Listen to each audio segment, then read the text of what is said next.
10월 24일 월요일입니다. 오늘 새벽 우리에게 주시는 하나님의 말씀은 사사기 11장 34절로 40절까지의 말씀입니다.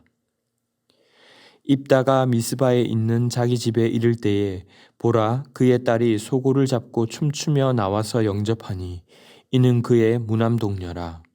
입다가 이를 보고 자기 옷을 찢으며 이르되 어찌할꼬 내 딸이여, 너는 나를 참담하게 하는 자요, 너는 나를 괴롭게 하는 자 중에 하나로다.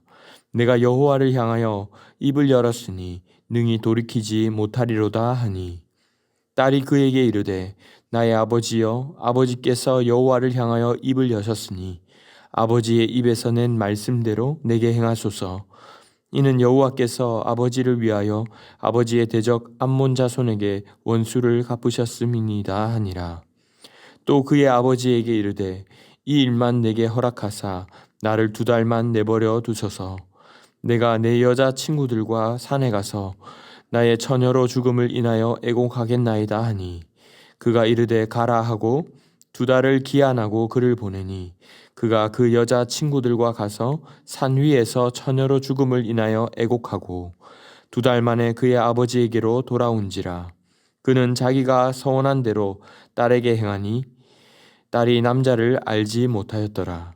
이것이 이스라엘의 관습이 되어 이스라엘 딸들이 해마다 가서 길르앗 사람 입다의 딸을 위하여 나흘씩 애곡하더라. 아멘. 입다는 암몬 왕에게 사자를 보내어 그들이 하려는 전쟁에 정당성이 없음을 피력했습니다. 과거 조상들의 때에 전쟁을 할 수밖에 없었던 상황과 또 300년 동안이나 자기들 땅이었고 달라고 하거나 다툰 적이 없으며 하나님이 주신 땅이라는 것입니다. 하지만 암몬이 이를 듣지 않자 사사기의 본뜻처럼 하나님께서 판결해 주시고 다스려 달라며 구했습니다. 결국 여호와의 영이 임하여 그는 크게 승리할 수 있었고 암몬의 항복까지 받아내게 됩니다. 하지만 그 과정에서 입다는 한 가지 굳이 하지 않아도 될 실수를 하고 맙니다. 31절에서 암몬으로부터 이기고 평안히 돌아온 때에 누구든 집 문에서 나와 자신을 영접하는 자를 번제물로 드리겠다고 서원한 것입니다.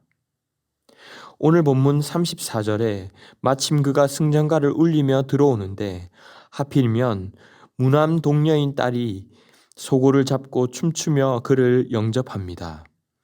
35절에 입다는 이를 보고 옷을 찢으며 어찌할꼬 하고 통곡하지만 하나님께 이미 한 서원을 주워 담을 수는 없었습니다.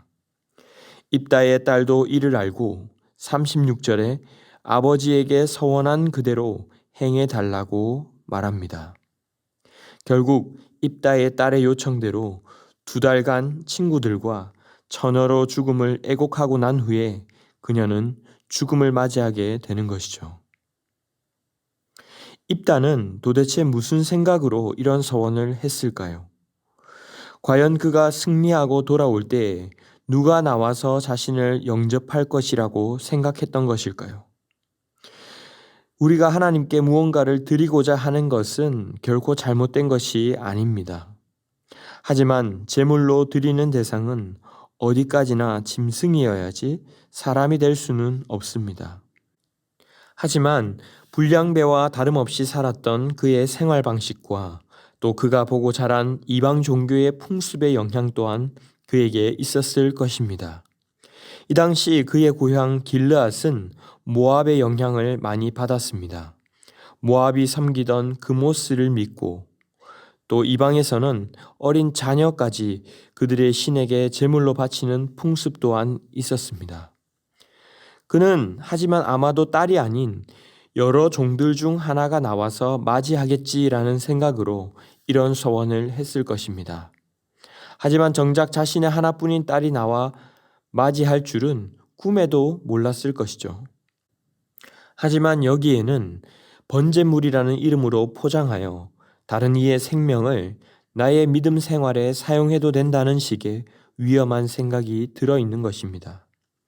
여호와의 영이 임했고 권위와 능력을 받아 승리는 했지만 여전히 이방의 관습, 또 세상 방식이 남아있는 모습, 어쩌면 이스라엘의 민낯을 보여주고 있는 것입니다.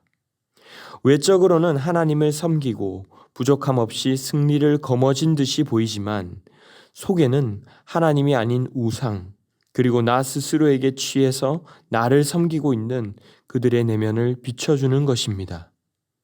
앞에서 나왔던 기드온과 아비멜렉, 또 후에 나올 삼손의 몰락을 생각해보면 이 역시 모두 비슷한 맥락입니다. 그는 하나님의 은혜로 승리하기보다 하나님과의 협상을 제시하고 있습니다. 승리를 주시면 제가 이것 하겠습니다. 그러니 저에게 승리를 주십시오. 마치 어떤 대가로서 바라듯이 타협하며 하나님께 협상을 요구하는 것이죠. 하지만 입다에게서 보듯이 하나님은 우리에게 아무런 대가도 요구하신 적이 없습니다. 하나님의 편에서는 우리에게 아무런 조건을 제시하지 않으셨는데 우리 스스로가 무엇을 해야 구원을 받는 것처럼, 복을 받는 것처럼 어떤 조건을 만들어버리는 것입니다. 이처럼 하나님께 협상을 하려고 한다는 것이죠. 이것은 결국 나의 만족을 위한 것이며 다른 말로는 불신앙인 것입니다.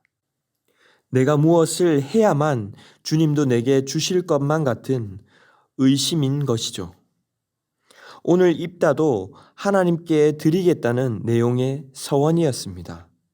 하지만 어떤 주석가는 입다의 서원을 이렇게 표현합니다.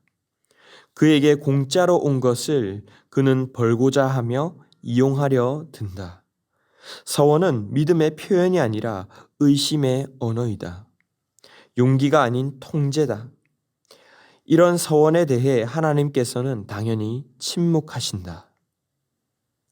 그의 맹세는 충동적으로 나온 것이며 하나님께 대한 불신의 표현이었습니다. 그런데 사랑하는 여러분, 우리의 모습은 어떻습니까? 이것이 과거 문명이 미개했던 때의 한 옛날 이야기처럼 들리지만 사실 오늘날 그리스도인들의 모습도 별반 다르지 않습니다. 하나님은 값없이 선물로 우리에게 구원을 베풀어 주셨고 자녀가 되게 하셨습니다. 그리고 그 하나님께서 우리를 지금도 인도하고 계십니다. 그런데 자꾸만 제가 3년간 철야 기도를 할 테니 들어주셔야 합니다. 이번에 꼭 도와주시도록 제가 먼저 1000번째를 시작하겠습니다. 하나님과의 협상을 하기 시작하는데 세속적인 것 같으니 거기에 포장을 하는 것이죠. 이것은 신앙으로 포장된 불신앙입니다. 말씀을 맺겠습니다. 우리는 하나님과 협상하는 자들이 아닙니다. 그러므로 먼저는 내가 이렇게 하면 하나님도 어느 정도 해주셔야 한다는 계약적인 분으로 이해해서는 안 됩니다. 모든 것이 은혜이기에 주시면 그저 감사함으로 받고 때로는 내가 원했던 방향대로 되지 않는다 할지라도 주님의 뜻을 신뢰하며 기꺼이 받아들이고 감사할 수 있기를 바랍니다. 두 번째로는 주님께 서원하는 내용은 어디까지나 나를 드러내거나 주님을 시험하는 것이 아닌 온전히 주님을 기쁘시게 하는 내용이어야 합니다. 하나님이 이것을 원하시는가, 기뻐하시는가를 기준으로 하여 하시고 대가를 바라지 마시기를 바랍니다. 마지막으로는 내 가족이 소중한 만큼 다른 이들도 소중하다는 것을 생각하며 대하시기를 바랍니다. 하나님을 위한답시고 다른 사람을 희생시켜서 괴롭혀서 되는 것처럼 다른 일을 내 신앙의 기반으로 삼지 말기를 바랍니다. 값없이 주신 구원, 은혜를 찬양하며 주님의 주권에 순복하여 주님을 기쁘시게 하고 또 다른 이웃을 귀히 여기고 섬기는 참된 제사를 드리는 주의 나라 백성들이 다 되시기를 주님의 이름으로 축원합니다. 기도하겠습니다. 사랑의 주님 감사합니다. 오늘 이 새벽에도 말씀으로 우리의 모습을 비추어 주시고 바른 길로 걸어가도록 인도하여 주시니 감사합니다. 어쩌면 저희 안에도 이 입다가 자리 잡아 주님과의 관계에 있어서 계산하고 협상하려 할 때가 많지 않았는지 돌아보게 됩니다. 주님을 위하는 것처럼 하지만 정작 나의 만족과 유익을 위해 했던 것들이 있다면 용서해 주시고 제거하여 주시옵소서. 주님만을 기쁘시게 하는 삶, 또 이웃을 사랑하고 섬기며 주님의 온전한 제자로 살아가는 저희가 되게 하여 주시옵소서. 예수 그리스도의 이름으로 기도하옵나이다. 아멘. 이 시간 함께 기도하실 때 주신 말씀을 생각하시며 붙들고 기도하시고 주간 기도 제목을 따라 부산과 민족과 한 주간 승리를 위해서 기도하겠습니다. 이 나라와 민족을 위하여 부산과 한국교회에 영적 부흥을 허락해달라고 기도하시고 개인적으로도 한 주간 말씀과 기도로 승리하는 한 주가 되게 해달라고 합심 제목과 개인적인 제목으로 기도하도록 하겠습니다. 함께 기도하겠습니다.